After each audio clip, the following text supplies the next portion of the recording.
Hello, good afternoon. Welcome to All Good Things Start With You.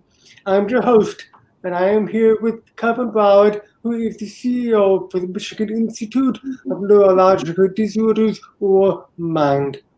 Kevin's innovative and creative leadership skills are key to helping MIND continue to provide the most comprehensive diagnostic, therapeutic, and supportive services to patients and their families affected with neurological conditions of the brain, spine, and the nervous system. We also have Dr. Lauren Aymen from MIND as well as Jordan Yin. She is a doctor of osteopathic medicine and board certified in neurology. Thank you for both joining me today. Thank you, Jordan. Pleasure to be here. Thanks for asking me. I'm honored. Good, awesome. So correct me if I'm wrong. A regular MD or medical doctor is one that treats just the symptoms, whereas a DO is a doctor at osteopathic medicine treats the whole patient, often leading itself to preventative care. Is that correct?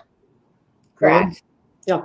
So, on that part of it, what is it about this type of medicine that calls you as well as neurology? Well, I think, osteopathy or osteopathic medicine is really the idea that, it's not just, medications that can treat the patient. You really have to look at the whole picture. What are the patient's resources that are available to them? Are there any ways that they can improve their quality of life to help whatever, their ailment is? So it's really looking at the whole picture and not just looking at the disease and treating the symptoms.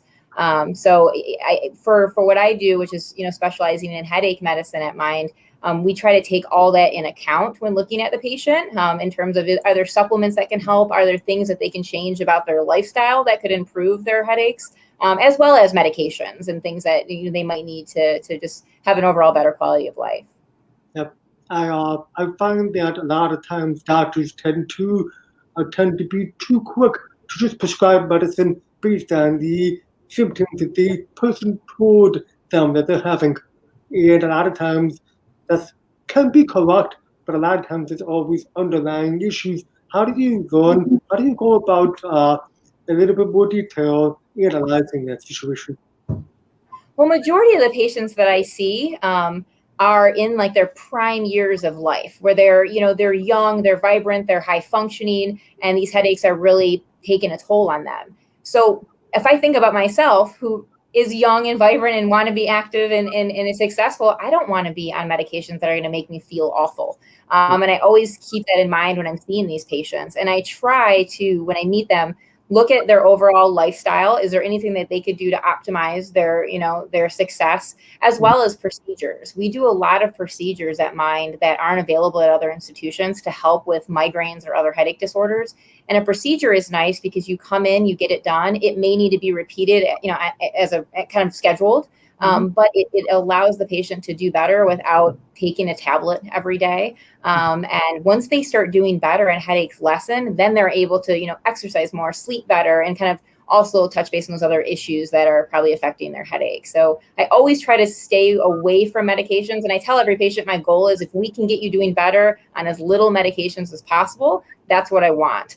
But, there are cases that are, refractory and more severe, and they do require medication management. And if that's the case, we try to do as little as possible and get them off the medications as soon as they respond. So less is more. This is a chronic relapsing conditions with headache disorder. So it's going to be lifelong management, but we always try to minimize treatment as much as possible. Okay. Wow. That's when I'm thinking about that, I'm thinking to myself, okay, somebody like me, I take certain medication, and I'm so used to taking that medication, I think I would be scared to pull myself off of that medication.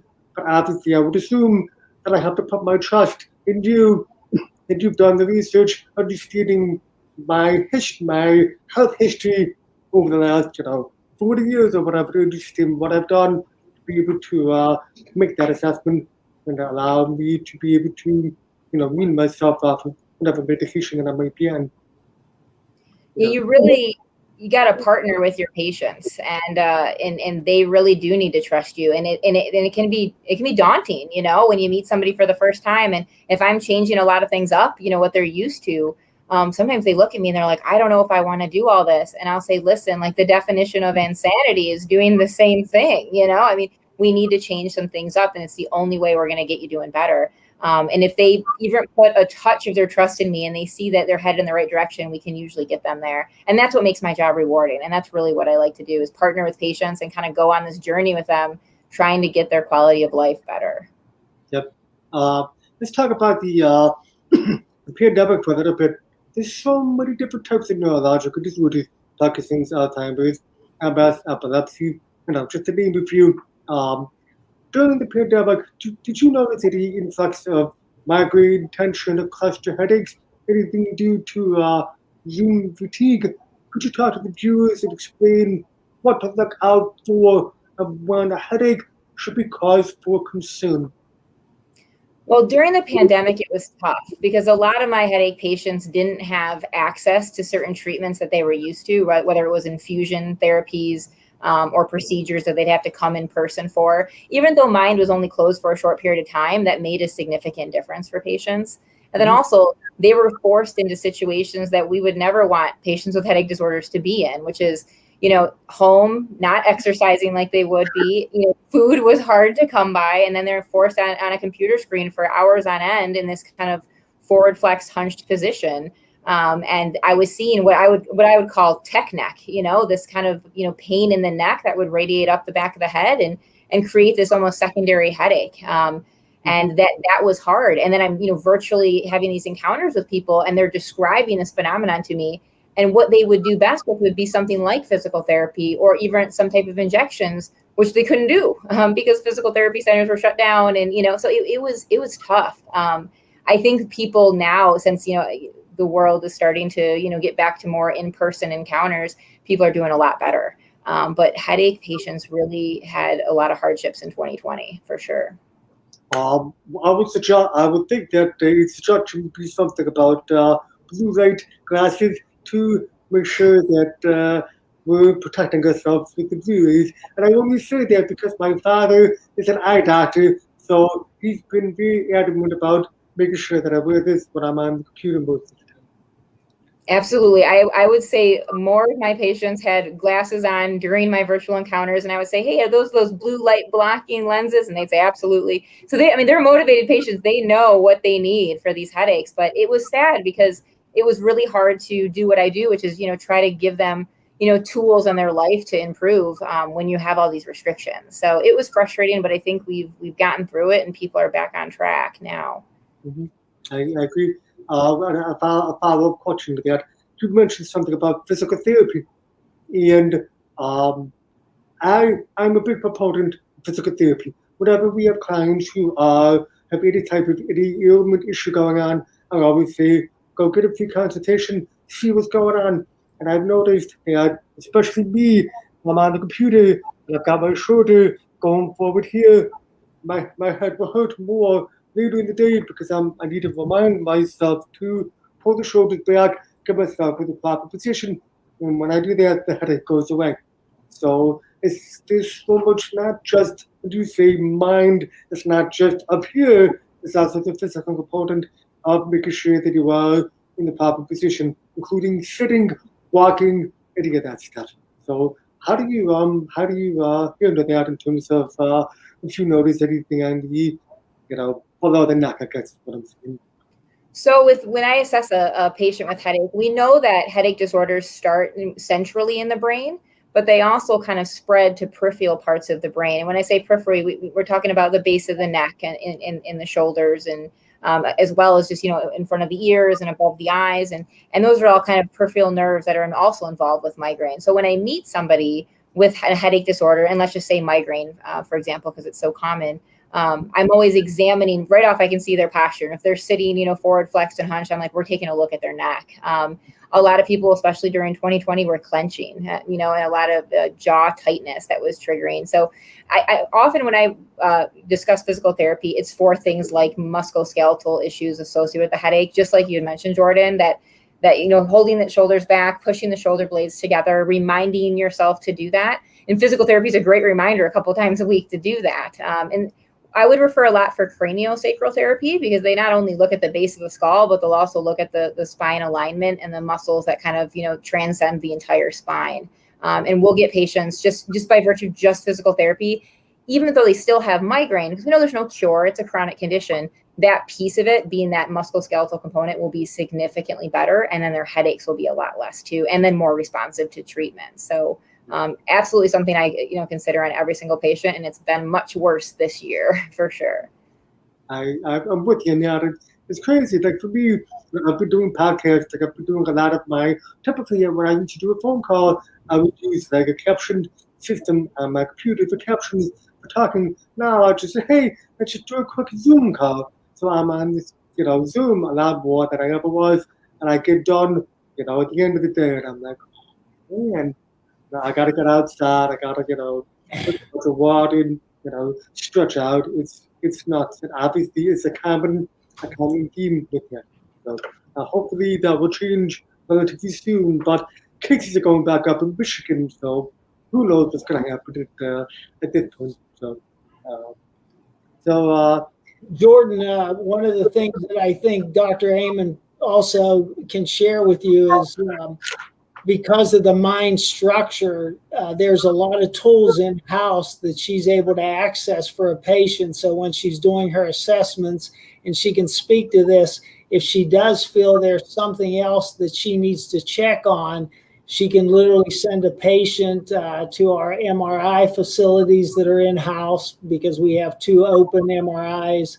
She can have an EMG done, or she could do it herself just to check. But Dr. Aymen, those are some of just a few of the tools that we have right inside the building that the doctors can all access and use to help patients to just make sure there's nothing else going on. Yeah, I mean, patients appreciate the fact that if I am concerned about other things, MRIs, EMGs, EEGs, and blood work can all be done in-house. And then if they do need an infusion of some sort, just depending on what their issue is, we have an infusion center. So again, they're out of the hospital for that. They're here in our building. So with the pandemic, people have liked that. And then also procedures, Botox would be an example, other peripheral nerve blocks. And then there is a procedure called a sphenocath or an SPG block, which is not done at many centers, but we do it here. Several of our providers are doing it. And for my own patients, all those procedures I do myself. So it's not like I'm sending them out to other providers that they're not familiar with. So it is nice to have it as a one-stop shop. And that's why I really want to improve access for patients, because I think when they see neurologists and then they have to get sent out for, a lot of different either diagnostics or for treatments and infusions, it gets confusing and it gets hard. And, continuity gets lost a little bit in the mix. So it's really nice to have it all on site. And I know Kevin's done a great job kind of bringing that all together too. Good. Now, I was thinking about, do you work with patients with ADHD or any type of learning disabilities? Is there any correlation with the neurological aspect? I'm just curious. So a lot of our neurologists here, not me personally, but do treat people with either ADHD or other types of, specified learning disabilities. We used to have pediatrics here, and a lot of those patients have stayed on with the adult neurologist. So we absolutely see patients with all kinds of cognitive disorders from young ages all the way up to, patients that are struggling with different forms of dementia. So it's a great place again for those patients, because the diagnostics are here, and it minimizes the confusion and the travel time and just better continuity. Yes, good. So Kevin, you've had major experiences in startup companies. You've been the CEO of several companies where you've literally helped turn companies around or just take them from great to outstanding. What do you think your superhero ability is that makes you so unique? Well, when the mind opportunity came along, I was excited because, to your point, being able to take a great company to what I call an elite status, which is really where Mind is headed. It already had been here for 50 years. It already had this amazing team of doctors that are nationally known. It has the largest neurological practice here in Michigan, and probably the Midwest in reality.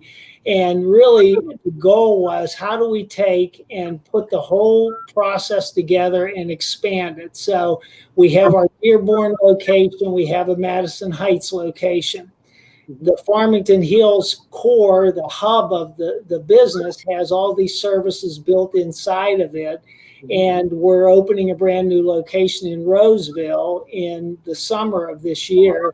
But then we take and we expand this same model into what we'll call a mini mind, so that we can have other locations that really replicate what the Farmington Hills location does over and over again. So you could go to Roseville, you could see a neurologist, you could see and have an infusion done, or an EMG or an EKG, but then we'll also have a mobile MRI, so you could actually get the MRI done there as well. So it's taking what's really great here, taking and making it elite by expanding and being able to help more and more patients. So I just saw it as a huge opportunity to really help more people. And Dr. Aymen's a good example. I mean, when you listen to her talk about how she cares about her patients and what a difference it makes, she's not talking about just, I get to do this procedure, that procedure. She's talking about, I see the difference in that patient's life after I see them. And that's why I do what I do. And that's really what gave me the passion to be here. It's working with physicians that really still believe in their role is the healthcare of their patient and that betterment of that patient. So, and you'll see us expand all through Michigan. You'll see us expand into the Midwest, and ultimately we'll be the player in neurology in the United States. With the best doctors. We already have the best doctors. We just need a lot more locations. So. I love that. And when I think of that, I think to myself, like for me, it's all about how can I help one? If I can help one person a day, I'm happy. In this case, you're talking about a wide range of people, because I always say, and from what I'm gathering from both of you, it's about the education. If you can educate your patients to understand what's actually going on and figuring out the package, and basically like solving a problem. How do you, for both of you, solving a problem to be able to get to the root of the cause, and then take them through those steps, and then at the end, all they need is one little bright spot in a patient, or for the company to be able to see, really, that's all you have to do. One little thing, you can make a difference. And I think that's exactly right. I mean, when you see someone that's suffering with a migraine headache and how it literally destroys their day and their relationship with their family or their work relationship, or someone that comes in with a back pain and they can't function, or their whole attitude is really down, whether it's headache, whether it's back pain. And then they see someone like Dr. Aymen here, and she's able to understand what's causing it, treat it, kind of reassure them that maybe it's not something worse, that it actually is treatable, and they can walk out, within an hour's time and see a significant change in their life. It does change their whole life and their family's life and everything about what they do. So it's amazing. I mean, what Dr. Aymen does and the other doctors is just it's life-changing. It really is. It is. How many doctors do you guys have in the Farmington Hills office about? There are because the doctors do rotate from the other sites, normally we have somewhere around 18 to 20 doctors here in the Farmington site. And then when you go to the other sites, you may find anywhere from 2 to 6 doctors, depending on the day of the week, because the doctors do rotate through some of the hospitals as well to see patients. Gotcha. That makes sense. Lauren, how did you arrive at Mind? Well, I trained in my residency with 2 of the providers that are here now. And I did my neurology residency through the St. John system. And it was under Dr. Belkin and Dr. Allenbogen, who are 2 providers here. And when I graduated, I really was passionate about headache and just chronic pain. So I did my fellowship at the University of Michigan. And then I did work there for a short period of time, just gaining some experience. And it was just a great opportunity to learn and see some really challenging cases. But my heart was in private practice. And the biggest issue I saw with, just where I was access. And I think that's just everywhere, is access to care. And especially with chronic pain. I mean, pain is such a common issue. And there are so many pain providers, and especially if you look at just headache, there's not that many headache providers nationally. So, people with headache disorders are waiting a year to be seen. That just didn't make sense to me. I mean, you can't just sit there in pain. So I just looked at mine as a possible opportunity to try to build a center that, gave these cutting edge treatments, could offer them to patients with better access so that they could get in, everything's in house, get their problems kind of taken care of and get them on the right road to recovery without having to wait, a year or more, which, I mean, that's just terrible. So that's really what my goal is here, just, kind of setting up this headache center and getting people doing better. And also just educating them on what they have and how to make it better. And I like the concept of having as much as you can under one roof. And what comes to mind to me is the doctors that you're working with on the facility, and you can trust them. And they're going to do the best they can to help you and all the other doctors be able to solve an issue with one person. We're talking about one person, one patient. And you've got all these different groups of people on that to be able to help. I think that's a pretty powerful thing. I think from a newbie or potential patient, if I were to come in, I think that's kind of a little bit of puts me at ease a little bit, knowing that I'm under one group to have that access. And the nice thing here is, I know I subspecialize in headache, but there's a lot of other providers here that subspecialize in different areas like multiple sclerosis or movement disorders. So if I have a person and I am concerned that they could be having symptoms of, MS or multiple sclerosis, I can send them to, another provider here that specializes in it.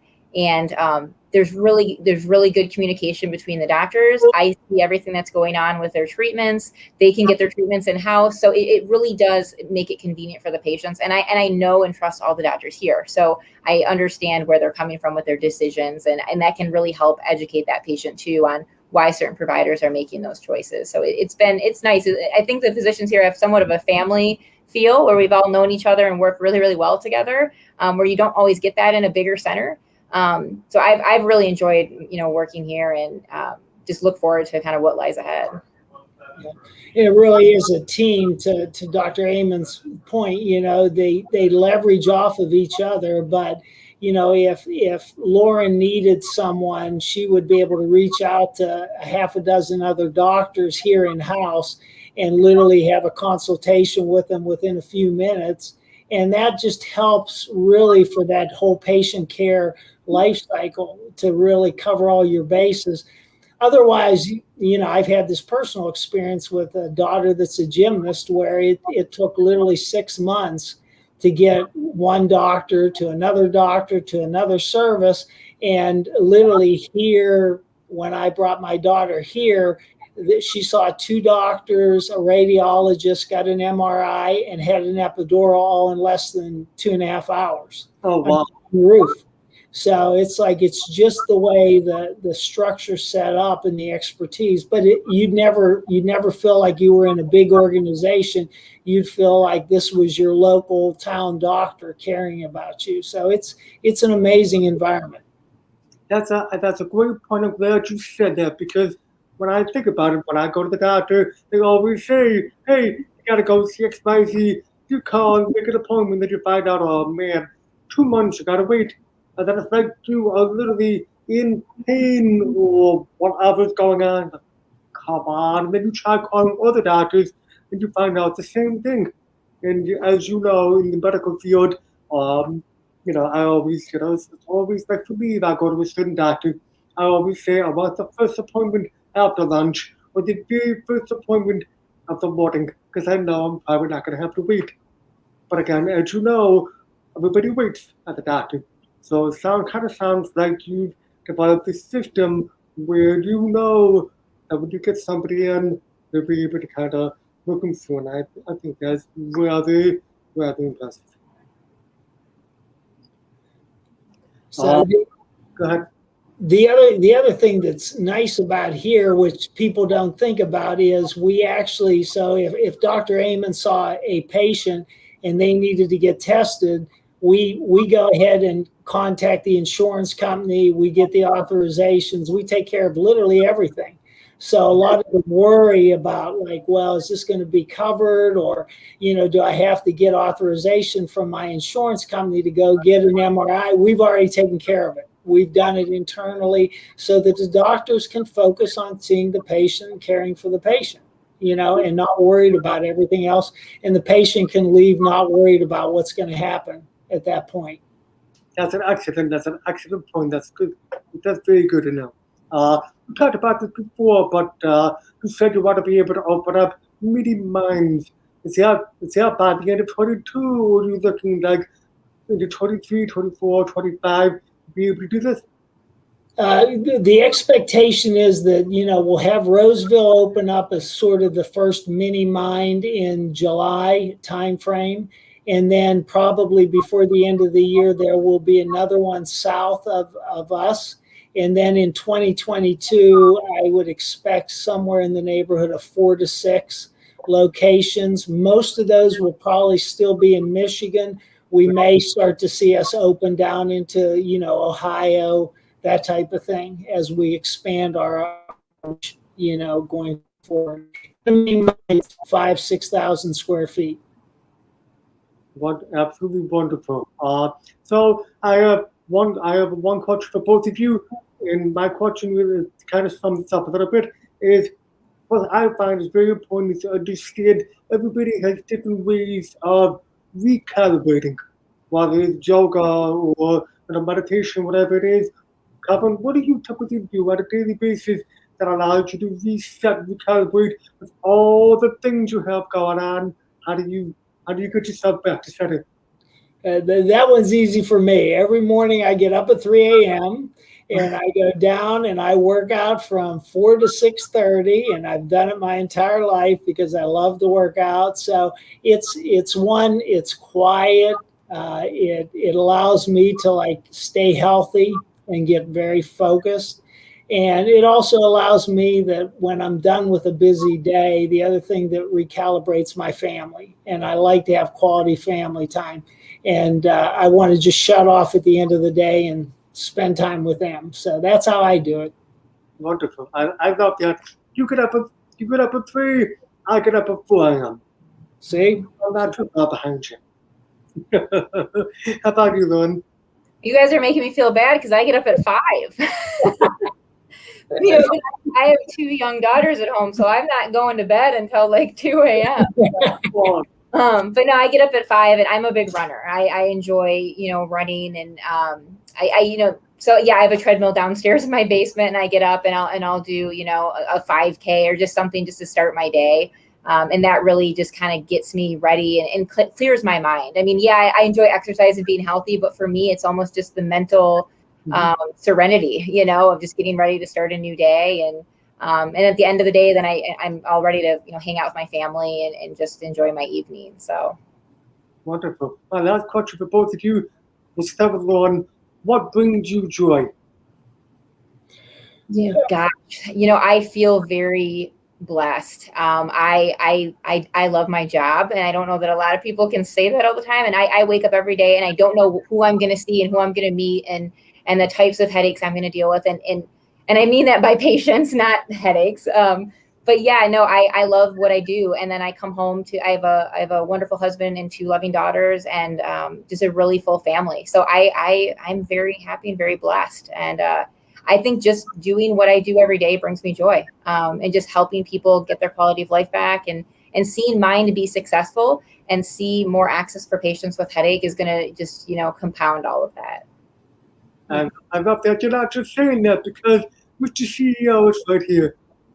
No. I'm kidding. Wow. That came from the heart, and I know that. What about you, Kevin? What about you? And for me, it's really kind of rides right on Lauren's comments. It's really seeing that you're making a difference, and I say that because I believe that I want my wife and my children to look at me and say, I don't go to a job. I actually go, and what I do helps people have a better quality of life. And if I do my job well, it allows Dr. Aymen to do her job even better, and allows more and more of the doctors to do more. So I see that as like my purpose of really helping people. I love that. That's your purpose. That's a wonderful statement in that. And what you are both doing right now, what you brought here to do, and that puts you in alignment. When you are in alignment, everything else follows. You know. So, real quick, whoever wants to go ahead, how do we get a hold of you guys? Whether it's website or phone, email. Go ahead, real quick. I think there's a couple ways. Obviously, you see the website running on the bottom of the screen here. So contacting us through the website. There's a contact us. There's an appointment scheduler on the website. So you can do that. And you're always welcome to call the office line, which is 248-553-0010. And you can ask to make an appointment, or you can ask for one of the doctors, and that's probably the easiest way, don't you think, Dr. Aymen? Yeah, I would say that would be the easiest way to kind of get yourself set up at Mind and kind of go from there. And if you have a doctor, if someone has a doctor and they're having issues, they can always ask their doctor to make a referral to Mind, or they can call Mind directly, and one of the doctors can make arrangements, whichever. Wonderful. Listen, I had a blast today, and I hope you guys did too. Thank you. We appreciate the time. Yeah, thank you so much, Jordan. Thank you too. All right.